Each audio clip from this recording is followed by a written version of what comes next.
അഴിമതിക്കെതിരെ ശബ്ദമുയർത്തി. ഒടുവിൽ അഴിമതി കേസിൽ അറസ്റ്റിലായി.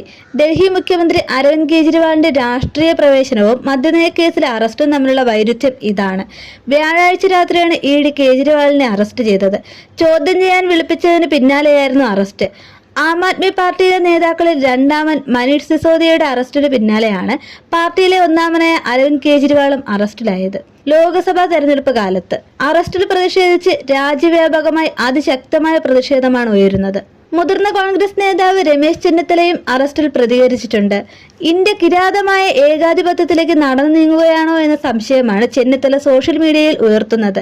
അറസ്റ്റ് മോദി സർക്കാരിന്റെ പരാജയഭീതി തുറന്നു കാട്ടുന്നു. കോൺഗ്രസും രാജ്യത്തെ പ്രതിപക്ഷ നിരയും ഒന്നിച്ചു നിന്നാൽ ഉത്തരേന്ത്യയിൽ തിരിച്ചടി നേരിടുമെന്ന ഭീതിയാണ് അറസ്റ്റിനു പിന്നിലെന്നും ചെന്നിത്തല ആരോപിക്കുന്നു.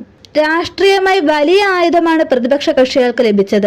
ഇഡി പോലുള്ള കേന്ദ്ര ഏജൻസികളെ കേന്ദ്ര സർക്കാർ രാഷ്ട്രീയ നേട്ടങ്ങൾക്കായി ഉപയോഗിക്കുന്നു എന്ന ആക്ഷേപം തന്നെയാവും പ്രതിപക്ഷ പാർട്ടികൾ ഉയർത്തുക. കേജ്രിവാളിന്റെ അറസ്റ്റ് പ്രതിപക്ഷ കക്ഷികളുടെ കൂട്ടായ്മയായ ഇന്ത്യ മുന്നണിയുടെ കെട്ടുറപ്പ് ശക്തമാക്കുമെന്നാണ് രാഷ്ട്രീയ നിരീക്ഷകരുടെ വിലയിരുത്തൽ. ആം ആദ്മി പാർട്ടിയും ഇന്ത്യ മുന്നണിയുടെ ഭാഗമാണ്. കോൺഗ്രസ് നേതാവ് രാഹുൽ ഗാന്ധി കേജ്രിവാളിന്റെ കുടുംബവുമായി ഫോണിൽ സംസാരിച്ചു. കേന്ദ്ര സർക്കാരിന്റെ ഹാർഡ് കോർ വിമർശകനായ തമിഴ്നാട് മുഖ്യമന്ത്രി കെ സ്റ്റാലിനും പ്രതിഷേധം അറിയിച്ചു. ജനരോക്ഷം നേരിടാൻ BJP ഒരുങ്ങിക്കോളൂ എന്നാണ് സ്റ്റാലിന്റെ പ്രതികരണം. രാഷ്ട്രീയ എതിരാളികളെ കളയാൻ BJP കേന്ദ്ര ഏജൻസികളെ ദുരുപയോഗിക്കുന്നു എന്ന ആരോപണം കുറച്ചുനാളായി പ്രതിപക്ഷ പാർട്ടികൾ ഉയർത്തുന്നുണ്ട്. മാത്രമല്ല ഇതിന് ബലം നൽകുന്ന നിരവധി സംഭവങ്ങളും അരങ്ങേറിയിട്ടുമുണ്ട്. അതുകൊണ്ട് തന്നെ കേജ്രിവാളിന്റെ അറസ്റ്റ് ഇന്ത്യ മുന്നണി ശക്തമായ രാഷ്ട്രീയ ആയുധമായി തന്നെ ഉപയോഗിക്കും. മുന്നണി ഒറ്റക്കെട്ടായി നിൽക്കേണ്ടതിന്റെ ആവശ്യവും കോൺഗ്രസിന് മറ്റു പാർട്ടികളെ ബോധ്യപ്പെടുത്താൻ സാധിക്കും. BJPക്ക് അഴിമതി വിരുദ്ധ ഇമേജ് അവകാശപ്പെടാം. അഴിമതിയിൽ കുളിച്ച നേതാക്കൾ NDA മുന്നണിയിൽ എത്തിയാൽ കേന്ദ്ര ഏജൻസികളുടെ അന്വേഷണത്തിൽ രക്ഷപ്പെടാം എന്ന മറുവാദമാകും പ്രതിപക്ഷ പാർട്ടികൾ ഉന്നയിക്കുക. ഇനി എന്താണ് മദ്യനയ അഴിമതി കേസ്? 2021 നവംബറിലാണ് ഡൽഹി സർക്കാർ പുതിയ മദ്യനയം നടപ്പാക്കിയത്. പുതിയ മദ്യനയം അനുസരിച്ച് മദ്യവിൽപ്പനയിൽ നിന്ന് സർക്കാർ പൂർണ്ണമായും പിന്മാറി. മദ്യവിൽപ്പനയുടെ ചുമതല മറ്റു കമ്പനികൾക്ക് നൽകി. ഡൽഹിയെ 32 സോണുകളാക്കി തിരിച്ചു. ഓരോ സോണിലും 27 കടകൾ വീതം 864 ഔട്ട്ലെറ്റുകൾക്ക് ടെൻഡർ വിളിച്ച് അനുമതി നൽകുകയും ചെയ്തു. തുടർന്ന് സ്വകാര്യ ഔട്ട്ലെറ്റുകളിലൂടെ മദ്യവിൽപ്പന തുടങ്ങി. ഇതോടെ മദ്യത്തിന്റെ ഗുണനിലവാരത്തിൽ വ്യാപക പരാതിയും ഉയർന്നു.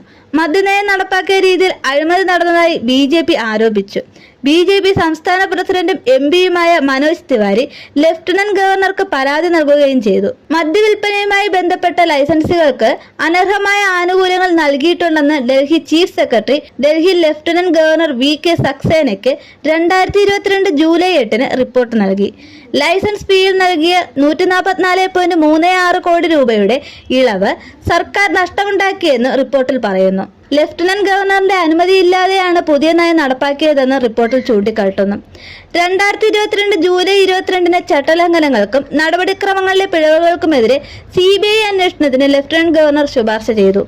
ഇതോടെ 2022 ജൂലൈയിൽ പുതിയ മദ്യനയത്തിൽ നിന്ന് ഡൽഹി സർക്കാർ പിന്മാറി. പുതിയ നയത്തിൽ തീരുമാനമാകുന്നത് വരെ 6 മാസത്തേക്ക് പഴയ നയം വീണ്ടും കൊണ്ടുവരാൻ എക്സൈസ് വകുപ്പിന് ചുമതല വഹിക്കുന്ന ഡൽഹി ഉപമുഖ്യമന്ത്രി മനീഷ് സിസോദിയ നിർദ്ദേശം നൽകി. 2022 ഓഗസ്റ്റ് 17 വഞ്ചന, കൈക്കൂലി എന്നീ കുറ്റങ്ങൾ ചുമത്തി സിസോദിയയ്ക്കും എക്സൈസ് വകുപ്പ് ഉദ്യോഗസ്ഥർക്കും വ്യവസായികൾക്കുമെതിരെ CBI കേസ് രജിസ്റ്റർ ചെയ്തു. 2022 ഓഗസ്റ്റ് 22 CBIയിൽ നിന്ന് ED കേസിന്റെ വിശദാംശങ്ങൾ തേടി. തുടർന്ന് മദ്യനയവുമായി ബന്ധപ്പെട്ട് കള്ളപ്പണം വെളുപ്പിക്കലിന് ED കേസെടുക്കുകയാണുണ്ടായത്.